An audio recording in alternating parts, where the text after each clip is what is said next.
Ayollar sajdada tirsagi yerga tegadimi yoki biroz balandroq turadimi? Ayollarni namoz vaqtida, sajda qilgan vaqtida ayollarni namozi erkaklarnikidan biroz farq qiladi.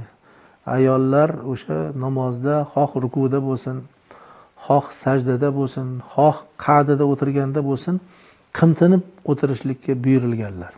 Misol uchun rukuda turganda ham erkaklarga o'xshab qo'llarini keng qilib, qo'ltiqlarini ochib turmaydilar, balki ular qo'llarini iloji boricha bag'irlariga bosib turadilar.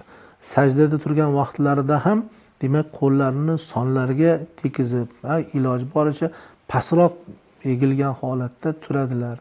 Hattoki qa'dada o'tirganda ham erkaklarga o'xshab o'ng oyoqlarini ko'tarib turmasdan, balki yotqizib, iloji boricha pasayib turishliklariga buyurilganlar. Shu nuqtai nazardan demak sajdada ham qo'llarini, tirsaklarini tizzalariga yopishtirib, qo'ltiqlarini ochmagan holatda mana shunday qimtinib turishliklari ularniki buyurilgan.